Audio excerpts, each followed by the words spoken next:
Hey Huskies! Earlier today we went over the different types of poetry. Sorry, not the different types of poetry, that was last week. Earlier today we went over examples of poetic devices within an actual poem.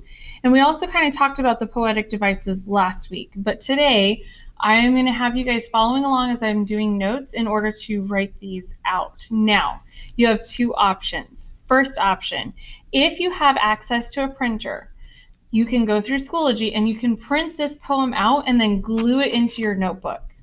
If you don't have access to a printer like Ms. Rogge, then you're going to need to go ahead and write out this poem, A Writing Kind of Day by Ralph Fletcher. It's raining today, a writing kind of day. Each word hits the page like a drop in the puddle, creating a tiny circle of trembling feeling that ripples out and gathers strength, ringing toward the stars. If you are writing this out, you need to go ahead and pause. I'll move my hand out of the way. You need to go ahead and pause this video so you can finish writing it out and follow along with the rest of the notes that we're taking for today. All right, guys, so hopefully at this point you guys have written out or glued in a writing kind of day to your reading notebook. It's raining today, a writing kind of day. So there's three basic poetic devices that we're going to talk about. Actually, it's probably a little bit closer to 4. So the first poetic device that we're going to do, and I'm going to do these in different colors, but you do not need to. You can just do them with your pencils. So right here, if you notice, my green is covering all of this empty, blank, large, white space. And in a poem, there's a lot of blank space. Our words don't always go over to the edge of the paper. So when we have that, we call this white space. Sometimes you might even hear people call it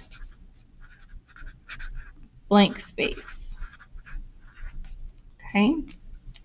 And then the other thing that you're going to often hear people refer to is you're going to hear people call things stanzas.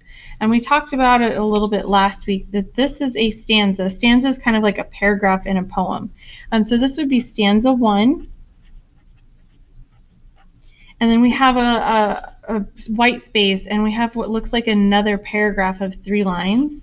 And so we would consider this stanza 2. And then another blank. And our stanza 3 isn't very long. It's only 1 line long. So stanza 3 is 1 line long. And then right here is stanza 4. Now, you do need to pause probably this video in order to be able to write out all of these notes, unless you're a really, really fast writer and you're keeping up with Ms. Rogge, in which case, awesome job. We also have things that are called line breaks. And basically, right here, you know, when we're writing an entire paragraph on a personal narrative or a fiction book, we would go from right here all the way over to the edge of the paper, and then we'd go to the next line.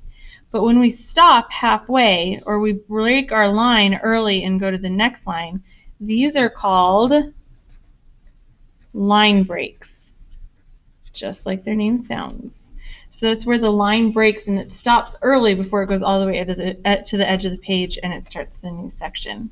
A couple of other poetic devices that we talked about is rhyme. In this poem, we really don't have too much rhyming. We have today and day that rhyme. I'm looking at page, puddle, circle, feeling, out, strength, stars.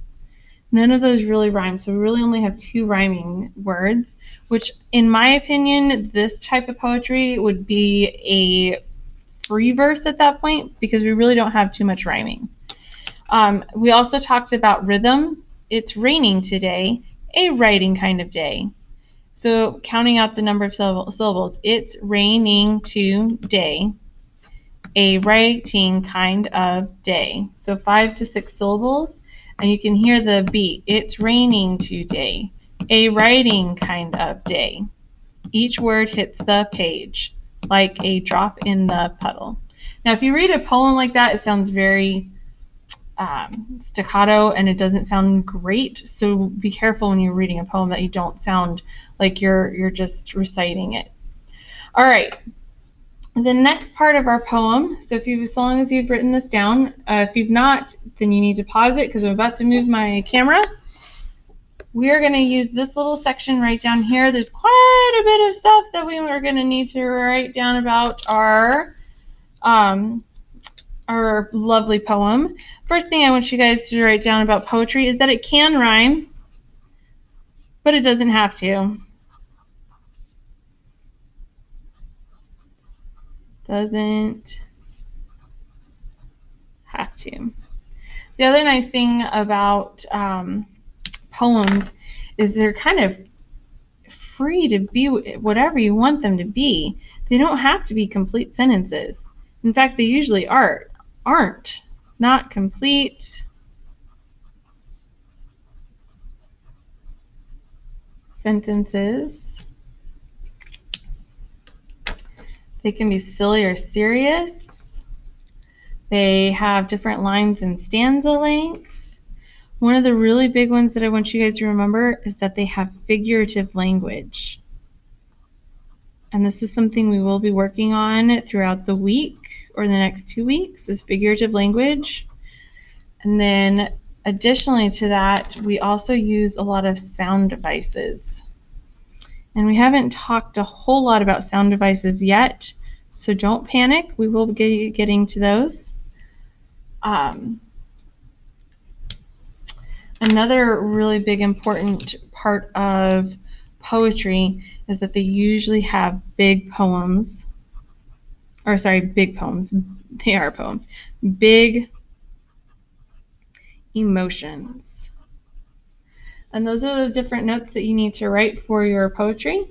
And then make sure that you get that done. So if you need to, go ahead and pause it.